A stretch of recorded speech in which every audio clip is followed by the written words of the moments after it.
엄마 괜찮아? 여기요. 누가 좀 도와주세요. 엄마가 숨을 못 쉬세요. 한국의 한 식당. 중년의 외국인 여성이 바닥에 쓰러져 있습니다. 옆에서 딸이 엄마를 바라보며 사람들에게 도움을 요청하고 있는데요. 이 모녀에게는 무슨 일이 있었던 걸까요? 안녕하세요. 세계인들의 한국에 대한 감동적인 이야기를 전해드리는 감동뭉클입니다.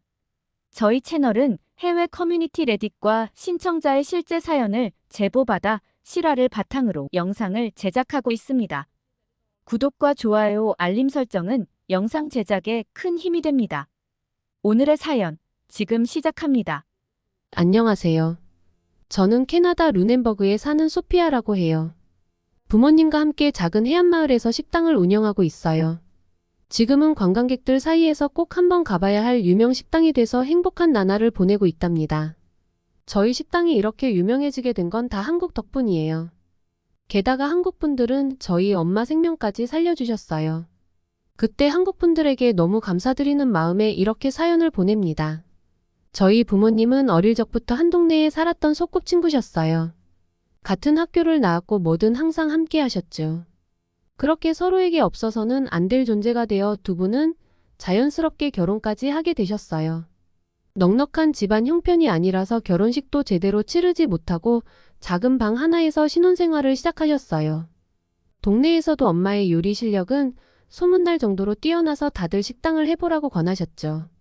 하지만 그때는 먹고 살기가 너무 어려워서 식당을 여는 것은 꿈에서나 가능한 일이었어요. 워낙 성실하셨던 두 분은 밤낮 가리지 않고 열심히 일을 해서 돈을 모으셨어요. 그리고 꿈꿔왔던 작은 식당을 갖게 되셨죠.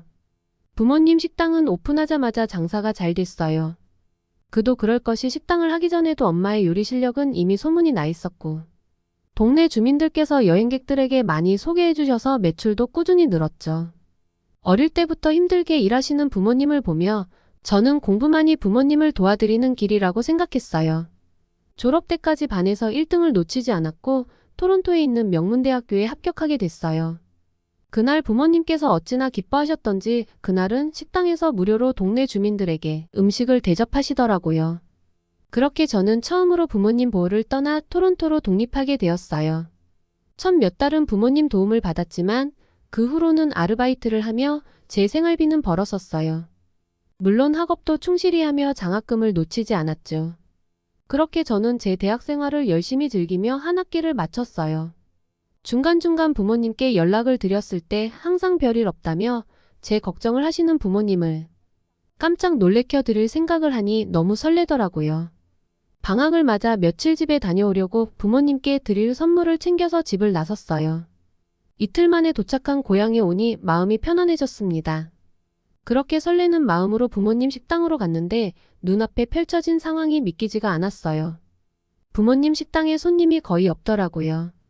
반면 다른 식당들은 관광객으로 북적였어요. 그도 그럴 것이 제가 떠나기 전에 동네에 식당은 부모님 식당 빼고도 손에 꼽을 정도였는데 몇 달 사이에 동네가 많이 변했더라고요. 그날 저녁 부모님과 대화를 하며 그 이유를 알 수 있었어요.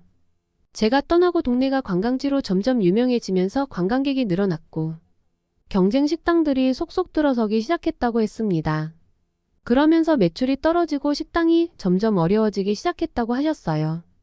왜 저에게는 말씀하지 않았냐고 묻자 부모님께서는 저 공부하는데 신경 쓰이게 하고 싶지 않으셨다고 하시더라고요. 저는 별 말씀 없으시길래 식당이 여전히 잘 되고 있을 거라고 생각했는데 그동안 제가 너무 무심했다는 생각이 들어 너무 죄송했어요. 다음날 저는 동네를 돌아다니며 다른 식당들을 파악하기 시작했죠. 새로 들어온 식당은 크고 화려한 인테리어로 관광객과 젊은이들의 눈길을 사로잡고 있었습니다. 알아보니 그 식당에는 마케팅 담당하는 사람이 따로 있어서 지역 신문이나 SNS 활동도 활발히 하더라고요. 저도 들어가 보니 후기와 좋아요 수가 장난이 아니었습니다. 부모님께서는 아직은 단골 손님들이 찾아오지만 SNS에서 좋은 리뷰를 받은 식당을 선호하는 관광객과 젊은이들 때문에 점점 남은 손님마저 줄어드는 상황이라고 하셨죠. 그러면서 이대로는 식당 문을 닫는 일밖에 없다며 낙심하셨어요. 부모님께서는 애써 밝은 척 하셨지만 저는 알 수 있었어요. 두 분의 눈빛이 많이 지쳐 보였거든요. 우리 식당은 아늑하고 정겨운 분위기를 자랑했지만 인테리어나 광고에서 다른 식당들에 밀리는 건 사실이었어요. 마케팅의 힘은 정말 대단했어요. 오픈 전부터 문 앞에서 대기하는 관광객들로 항상 붐비더라고요. 이런 상황에서 어떻게 해야 할지 고민하던 중에 제 머릿속에 갑자기 한국인 친구 서연이가 떠올랐어요. 서연이는 같은 과 친구인데 서연이네 부모님께서도 한국의 부산이라는 곳에서 해산물 레스토랑을 운영하시고 계셔서 그 공통점으로 친해졌거든요. 요새 한류가 대세라 저도 서연이를 통해 K-팝과 한국 드라마를 알게 돼서 항상 드라마를 보며 정말 이게 실제로 일어나는 일이냐고 부러워했더니 다음 방학 때는 한국에 한번 오라고 저를 초대했어요. 워낙 똑똑하고 센스가 넘치는 친구라 왠지 제 고민을 해결해 줄 수 있을 것 같아서 서연이에게 연락을 했어요. 제가 현재 부모님 식당 상황을 서연이에게 털어놓자 서연이는 마침 방학이고 하니 한국으로 와서 해산물 요리와 신메뉴 개발에 대해 같이 이야기해보자며 제안했어요. 그 말을 듣고 저는 무척 설렜죠. 그녀와의 대화는 항상 저를 행복하게 만들었거든요. 정말? 한국에서 내가 배울 수 있는 게 많을까? 하고 물었더니 당연하지. 여기 해산물 요리는 정말 다양하고 맛도 최고야. 게다가 요리 방법도 배울 수 있고 신메뉴 아이디어도 얻을 수 있을 거야. 서연이가 확신 있는 말투로 말했죠. 서연이의 말을 들어보니 부모님 식당에도 뭔가 새로운 변화가 필요할 것 같았어요. 마침 서연이 부모님께서도 부산이라는 항구 도시에 계시니 뭔가 비슷한 점이 많아 배울 것이 있다고 생각했죠. 그래서 그날 밤 저는 부모님과 상의했어요. 처음에는 망해가는 식당인데 아무리 해도 큰 규모의 식당을 어떻게 이길 수 있겠냐며 포기하시려고 하셨지만 제가 서연이가 보내준 한국의 다양한 음식 사진들과 영상을 보여드리니 아무리 망하더라도 마지막으로 해볼 때까지는 해보자며 용기를 내셨어요. 아버지께서는 그래도 단골 손님이 찾아오시니 식당을 지키겠다고 하셨어요.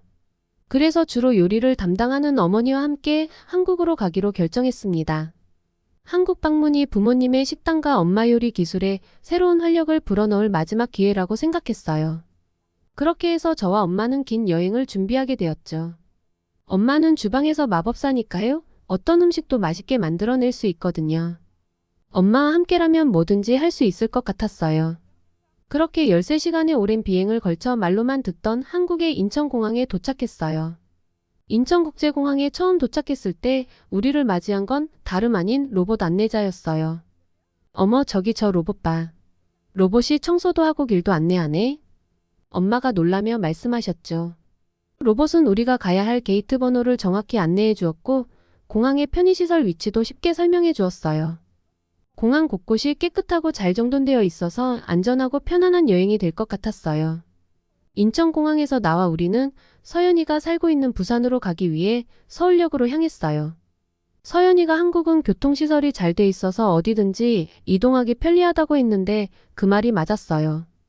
공항에서 공항철도를 타고 바로 서울역으로 갈 수 있더라고요. 공항철도 내부는 정말 놀라웠어요. 좌석이며 바닥이 번쩍번쩍 윤이 날 정도로 너무 깨끗했어요. 게다가 여행객이 이동하기 편리하게 수화물 보관하는 장소도 따로 있더라고요. 지하철 모니터에는 다음 정착역과 내릴 방향까지 표시를 해주는 것을 보고 정말 신세계가 따로 없다고 생각했어요. 처음에는 긴장했지만 점점 부산에 잘 찾아갈 수 있겠다는 자신감이 생겼어요. 그리고 모니터에 다음 정차역, 운행시간 등 다양한 정보가 나와서 이동하는 동안에도 지루하지가 않았어요. 엄마 벌써 서울역이야. 이렇게 빨리 올 수 있다니 정말 대단해. 라고 말하며 웃었죠. 1시간이 채 걸리지 않아 서울의 중심부에 도착했다는 사실이 믿기지 않았어요. 서울역에서 내리자마자 우리는 KTX를 타러 가는 표지판을 쉽게 발견할 수 있었어요. 표지판마다 영어, 중국어, 일본어 등 다양한 언어로 설명이 되어 있어서 어디로 가야 할지 쉽게 알 수 있었습니다. 안내 표지판이 너무 잘 돼 있어서 길 찾기가 편해서 다행이다, 엄마가 말했죠.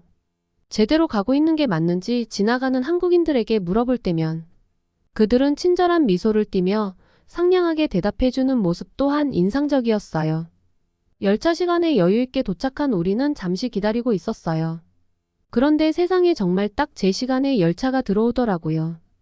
캐나다에서는 연착이 자주 돼서 당연히 한국에서도 그럴 거라 생각했는데 제 예상이 완전히 틀렸더라고요. 게다가 승객들도 다들 미리미리 승강장에서 대기하다가 도착하는 열차에 신속하게 탑승하는 질서정연한 모습을 보며 다시 한번 놀랐죠. 서연이가 늦으면 안 되니 미리 가 있으라고 말한 것처럼 도착 시간도 출발 시간도 정말 정확했어요. 처음으로 고속열차를 타게 돼서 기대감에 들뜬 채로 부산행 열차에 탑승했죠. 열차에 탑승하자마자 정말 놀랄만한 장면이 펼쳐졌어요. 입구 통로에는 큰 자판기가 여러 대 설치되어 있었어요. 스낵 커피, 수면 안대, 이어폰과 충전 케이블까지 판매하고 있더라고요. 엄마 여기 봐. 물도 공짜라니 우리나라와는 참 다르다. 제가 무료 물자판기를 가리키며 말했어요. 캐나다에서는 어디를 가든 병에 담긴 물을 사야 하지만 여기서는 특실 고객에게는 무제한으로 물을 무료로 제공한다는 게 정말 놀라웠어요.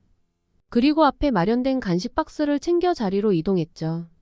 우리는 물과 간식을 챙기며 편의시설과 승객을 위한 세심한 배려에 감탄했어요. 간식 박스 안에는 물티슈와 견과류 그리고 쿠키가 들어 있었어요. 엄마는 땅콩 알레르기가 있으셔서 간식은 다 제 차지였죠. 입구를 지나 객실 안으로 들어섰는데 열차 내부는 마치 큰 영화관을 연상시킬 정도로 넓고 편안했어요. 소피야, 여기 좌석 정말 푹신하고 좋다. 엄마는 아이처럼 신기해하셨어요. 각 좌석의 넓은 공간 덕분에 키가 큰 저도 다리를 충분히 뻗을 수 있어서 긴 여행하는 동안 정말 편했어요. 특히 좌석마다 설치된 작은 테이블에는 음료수와 간식을 놓을 수 있었고 노트북을 하기에 정말 편리했습니다. 그런데 정말 놀라웠던 것은 열차 내부에 설치된 무료 와이파이였어요. 잠시 노트북을 켜고 여행 일정을 확인해 보려 했는데 와이파이가 잘 작동하고 있었어요. 물론 유료일 거라고 생각했지만 결제창이 안 뜨더라고요. 그래서 몇 분만 무료고 시간이 지나면 끊기겠지 했는데 시간 제한이 없었어요. 그러고 보니 공항에서 서울역으로 올 때 공항철도에서도 서울역에서도 한 번도 와이파이가 끊기질 않았다는 사실을 그제야 깨달았어요. 한국이 IT 강국이라는 건 알고 있었지만 건물이 아닌 열차에서 이런 서비스가 가능하다니 게다가 속도도 얼마나 빠른지 정말 놀라웠어요. 엄마 여기 와이파이 진짜 빨라. 영화 한 편 다운받아도 금방이야. 엄마와 저는 여행하는 동안 영화를 보며 시간 가는 줄 몰랐습니다. 영화 한 편을 다 보고 나서 엄마가 왜 표 검사를 하지 않냐고 물으셨어요. 그러고 보니 출발한 지 꽤 됐는데 이상하게도 열차표를 검사하지 않더라고요. 그래서 지나가던 유니폼을 입은 여성 직원에게 아직 표 검사를 받지 않았다고 말했더니 그 직원은 미소를 보이며 이미 검사를 마쳤다고 하는 거예요. 제가 표를 보여드린 적이 없다고 말하자 역무원은 승객들이 불편함을 느끼지 않도록 예약 좌석과 인원수가 맞는지 눈으로 확인을 하고 간혹 맞지 않을 때에는 승객에게 요구한다고 하더라고요. 이렇게 승객의 작은 편의까지 고려하는 한국의 열차 시스템에 다시 한번 놀랐어요. 캐나다였다면 무임승차로 인해 혼란이 발생했을 텐데 이런 시스템을 사용할 수 있는 이유는 한국인들의 높은 시민의식 때문에 가능하다는 생각이 들었습니다. 그렇게 3시간도 안 돼서 금세 부산역에 도착했습니다. 열차의 속도가 시속 300에서 350km라고 했는데 그 속도를 못 느낄 정도로 조용하고 안정적이어서 시간 가는 줄도 몰랐어요. 부산역에 도착하자 맑은 공기와 함께 부산의 활기찬 분위기가 느껴졌어요. 플랫폼에는 서연이와 서연이 부모님께서 기다리고 계셨어요. 소피야 드디어 왔구나. 여기가 내 고향이야. 정말 환영해. 서연이는 우리를 한국에서 유명하다는 자갈치 시장으로 데려갔어요. 시장에 들어서자마자 풍부한 해산물의 향기가 코를 자극했고 각종 생선과 해산물이 눈앞에 펼쳐졌어요. 우와, 이렇게 다양한 해산물이 한 곳에 모여있다니 정말 놀라워. 서연이는 시장 곳곳을 안내하며 각 해산물의 이름과 요리 방법을 설명해 주었어요. 이건 멍게야, 입안에서 살살 녹지. 하며 제게 신선한 멍게를 맛보라고 권했죠.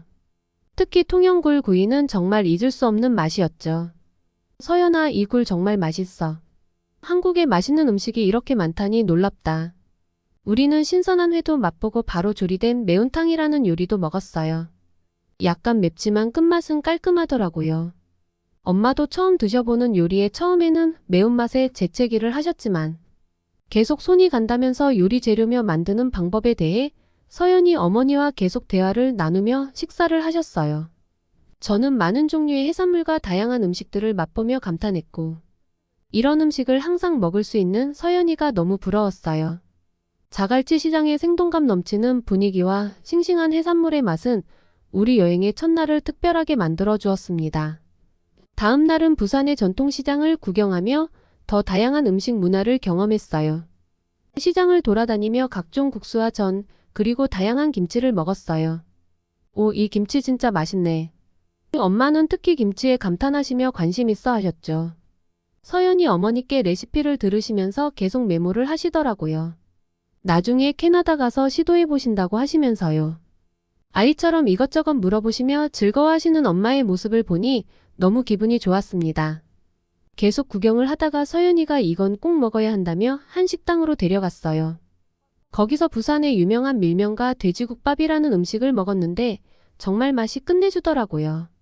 이 음식들을 우리 식당에서도 만들어 팔 수 있으면 좋겠어요. 엄마는 서연이 엄마와 이야기 나누시면서 새로운 메뉴 개발에 대한 열정을 보이셨죠. 그날 밤 우리는 세계에서 아름다운 도시 5위를 차지했다는 해운대로 향했어요. 해운대에서 바라보는 부산의 야경은 정말 아름다웠어요. 도시의 불빛과 자연이 어우러지는 그 풍경은 정말 최고였죠. 엄마는 이 아름다운 장면을 혼자 보고 있으니 캐나다에 혼자 계시는 아빠 생각이 난다며 잠시 눈물을 흘리셨습니다. 다음 날에는 드디어 서연이 부모님이 운영하는 식당으로 초대됐어요. 식당에 들어서자마자 아늑하고 세련된 인테리어가 눈에 띄었습니다. 벽 한쪽은 전통 한국 문양으로 장식되어 있었고 조명은 따뜻한 분위기를 내고 있었죠. 서연이 부모님께서는 우리를 환영하며 직접 만든 여러 한국 요리를 해주셨어요. 그 중에서도 각종 해산물을 이용한 퓨전 요리는 정말 인상적이었죠. 식사를 하며 서연이 아버지께서는 요리는 사랑을 담아내는 예술입니다. 손님들에게 최고의 맛과 서비스를 제공하는 것, 그것이 우리의 목표죠라고 하셨어요. 서연 아버님의 말씀에 깊이 공감하며 우리는 식사를 하면서 각 요리에 사용된 재료부터 레시피에 이르기까지 모든 것에 대해 많은 이야기를 나눴어요. 또 캐나다로 돌아갔을 때 소개할 새로운 메뉴에 대한 의견도 공유했습니다. 그 대화를 통해 많은 영감을 받았고 새로운 메뉴 개발의 그림이 한층 더 명확해졌습니다. 서연이 가족의 따뜻한 환대와 뛰어난 요리 솜씨에 감동받은 엄마와 저는 부산에서의 마지막 밤을 뜻깊게 보냈어요. 다음날 서연이 가족과 작별 인사를 한 후 우리는 인천공항으로 향하기 전에 서울역에서 식사하기로 했습니다. 엄마가 간단히 먹고 싶다고 하셔서 우리는 분식집에 들어갔어요. 그곳에서 저는 서연이가 추천해준 떡볶이와 튀김을 주문했습니다. 이미 매운탕으로 매운맛을 경험한 엄마는 떡볶이의 매운맛은 별거 아니라며 농담까지 하시면서 맛있게 드셨어요. 매운탕과는 달리 매콤하면서도 달콤하니 맛있다고 하셨죠. 옆에 튀김을 하나 드시더니 갑자기 기침을 심하게 하셨어요. 그리고는 저에게 가방에서 빨리 약을 꺼내달라고 하셨습니다. 저는 깜짝 놀라 왜 그러냐고 물었고 엄마는 땅콩을 먹었나 보다며 알레르기 반응이 일어나고 목이 부어서 숨을 쉬기 어렵다고 하셨어요. 얼굴이 붉게 부어오르더니 바닥에 쓰러지셨어요. 저는 가방에서 비상약을 꺼내면서 옆 손님들에게 도와달라고 소리쳤어요. 식당 아주머니는 바로 구급차를 불렀고 몇 분 후에 구급대원들이 도착했습니다. 하지만 엄마는 구급차 타기를 완강히 거부하셨어요. 캐나다에서는 사는 지역과 보험 가입 여부, 응급 비응급에 따라 적게는 $80에서 많게는 $250까지 내야 하기에 여기도 비슷할 거라고 생각하시는 것 같았어요. 구급대원들은 구급차를 타고 빨리 병원에 가야 한다고 말씀드렸지만 엄마는 발버둥을 치며 온몸으로 거부하셨어요. 상황이 더 안 좋아지자 저는 구급대원과 눈빛을 주고받으며 엄마를 강제로 구급차에 태웠습니다. 엄마가 걱정되시던 식당 아주머니께서도 구급차에 타서 병원까지 같이 가주셨어요. 이동하는 동안 구급대원은 상황을 물어보았고 저는 엄마가 땅콩 알레르기가 있으신데 금방 전에 땅콩을 섭취했을 때의 반응이 나왔다고 말을 했어요. 엄마가 먹은 것은 떡볶이와 튀김뿐인데 이상하다고 했죠. 그런데 구급대원의 통역을 듣던 식당 아주머니께서 자신의 식당에서는 튀김용 기름으로 땅콩 기름을 사용한다고 하시더라고요. 땅콩 기름이 피로회복과 노화 방지, 혈관 건강에 좋다고 해서 튀김은 일부러 땅콩 기름을 사용한다고 했습니다. 그 식당의 튀김이 유명한 이유도 바로 그 땅콩 기름의 고소함 때문이라고 하더라고요. 식당 메뉴판에도 적혀 있었지만 제가 확인하지 못했던 거였어요. 여행 다닐 때 항상 엄마의 땅콩 알레르기에 대해 생각하고 긴장하고 있었는데 KTX에서 간식 박스의 견과류는 잘 피했는데 마지막 날이어서 긴장을 늦춘 제 탓이라고 생각하니 엄마한테 너무 죄송해서 눈물이 났습니다. 제 말을 들은 구급대원은 원인 파악이 됐으니 응급실에서 치료를 받으면 괜찮을 것이라며 우는 저를 안심시켰습니다. 우리는 가장 가까운 병원으로 가서 응급처치를 받았습니다. 의료진의 빠른 대응 덕분에 엄마는 곧 괜찮아지셨어요. 조금만 더 늦었다면 호흡곤란이 와서 큰일 날 뻔했다고 하시더라고요. 그렇게 수액까지 다 맞으시고 회복하자마자 엄마는 이제 어떡하냐며 구급차에 병원에서 치료까지 받았으니 어마어마한 액수의 돈이 청구됐을 거라고 하시면서 망연자실한 표정을 지으셨어요. 저는 엄마를 안심시키고 제가 해결해보겠다고 하며 떨리는 마음으로 진료비를 계산하러 수납창구로 갔어요. 그런데 청구서를 받고는 제 눈을 의심했어요. 제가 예상했던 것보다 훨씬 적은 금액이 나왔더라고요. 게다가 구급차 출동비는 청구되지 않았습니다.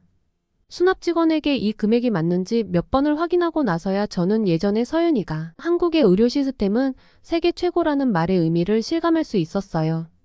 저는 바로 엄마에게 달려가서 진료비에 대해 말씀드렸어요.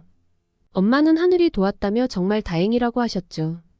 그리고는 엄마가 발버둥치고 온몸으로 저항하며 구급차를 타려고 하지 않아서 고생한 구급대원들에게 너무 미안하다고 하셨습니다.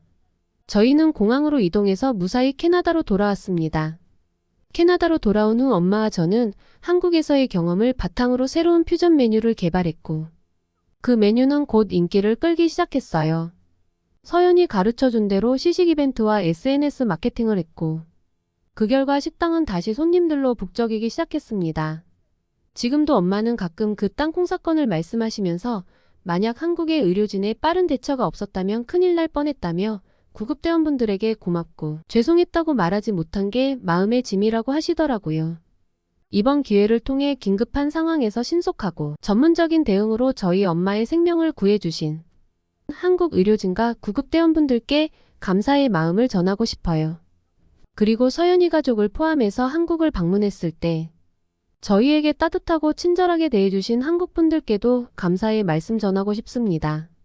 한국분들의 따뜻한 환대와 지원이 없었다면 어렵게 장만한 부모님 식당은 아마 새로운 활력을 찾지 못하고 그대로 사라졌을 거예요. 저희 식당과 엄마를 살려주신 한국분들 진심으로 감사합니다. 오늘의 사연 어떠셨나요? 오늘 이야기가 좋으셨다면 구독과 좋아요 눌러주시고 주변의 많은 분들에게 공유해주세요. 사연자분에게 응원과 격려의 말씀들을 댓글로 남겨주세요. 감동 뭉클에서는 여러분의 마음들을 모아 사연자분들에게 전달해드리고 있습니다. 감동적이거나 재미있는 실제 사연들을 제보받고 있으니 소개해주고 싶은 사연이 있으시면 위 메일로 제보해 주시기 바랍니다.